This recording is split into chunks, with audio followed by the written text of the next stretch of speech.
Hi and welcome to Creative Life Japan. I'm here today because I just picked up a Yamaha Nippon Gakki from the 1960s classical guitar.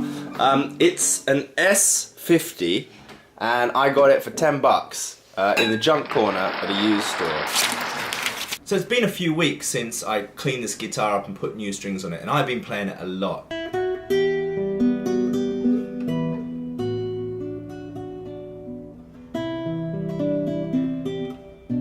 But I've also been doing a lot of research on the internet about when it's from. I know that it's roughly from the 60s, and but I wanted to know a bit more about it, and it's definitely made in Japan, and it's Nippon Gakki, and I found out some interesting things, so I want to share them with you right now. First of all, the guitar has, as you can see here on the tuning pegs. Sorry, I haven't cut the ends of the strings off. It has metal tuning pegs, tuning posts, which I found out is because you can actually string this with steel strings as well. So it doubles up as either a classical nylon guitar or a steel strung guitar. I'm keeping it as a classically nylon strung guitar, but it's very interesting. That's why it has a thicker, chunkier neck on it than, so let's say, a standard normal classical guitar.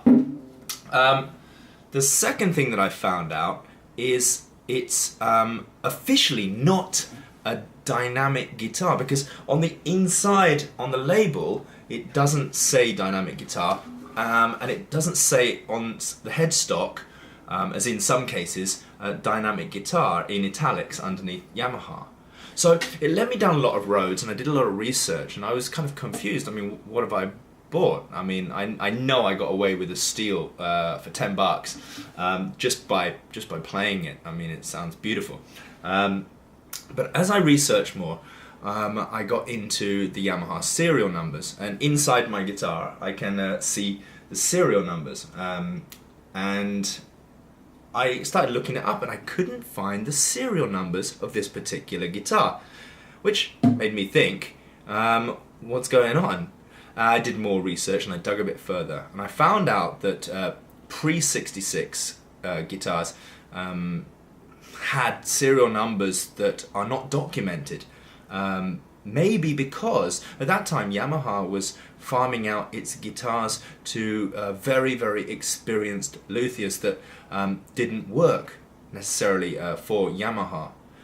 So what happened during this time was there were a lot of guitars being made that were extremely high quality and handmade, and they were made with really good woods, because the wood stock at the time was pretty amazing. So I've researched. Now, I could be wrong. There's always that chance until somebody, a pro who really knows what they're talking about, looks at it and tells me, "Ah, yeah, mate, you're wrong. It's 1998 and it's just been banged up a bit, mate." You know.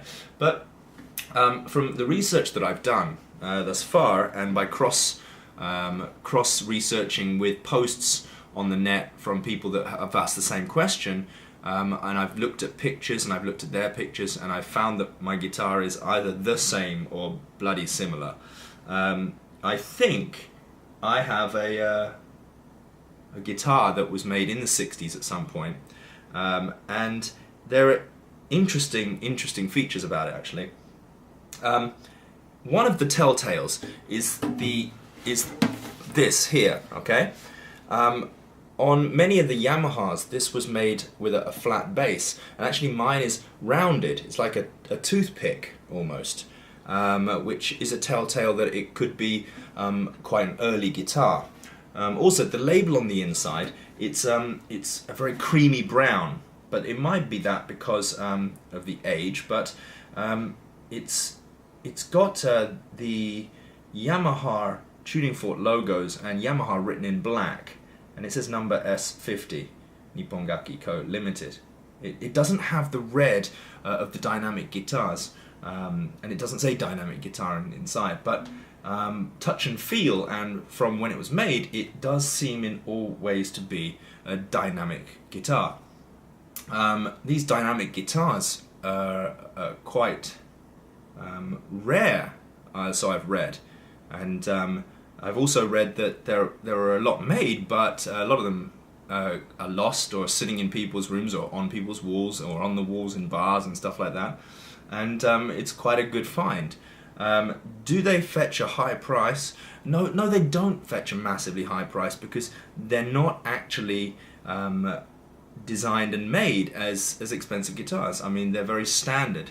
But at that time, the level of quality that was put into making these guitars was very, very superior. And these old school Yamaha vintage classical guitars, even though that they were made for just a standard player or maybe a beginning player, I think the S-50 is for a beginner, intermediate player. They age very well, and they also have this amazing tone. The neck is straight and true, and the action is possibly a little bit high, but it's a classical, so I'm really cool. It's very playable. And the tuning pegs are in pretty good nick, except you can see there's been a bit of a DIY job up here on the headstock with some screws, and one of the washers they put in rattles a bit, so I'm gonna tighten that up and sort that out. But it plays beautifully. I've been playing this a lot since I got it. Anyway, so there's a little bit of information about the S-50. It's made in Japan, most likely from the 60s. One of Yamaha's early guitars, and the metal tuning posts and the ability to perhaps change this into a steel string if you wanted to, although I'm keeping mine as a classical. Very interesting things, and so I'm really happy, even if it turns out that I'm wrong. It sounds nice, and I feel the vibrations that come out of the box. It just sounds great. You can really feel it when you play it as well. So I'm really happy. $10, blown away, absolutely blown away. So yeah, I think that was a good one.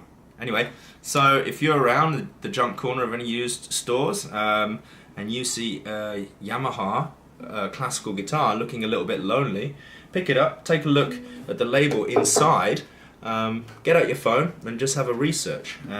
If you accidentally find a really cheap guitar in a used store that's got a G in front of it, or just NO, number, you might be looking at a rather good find.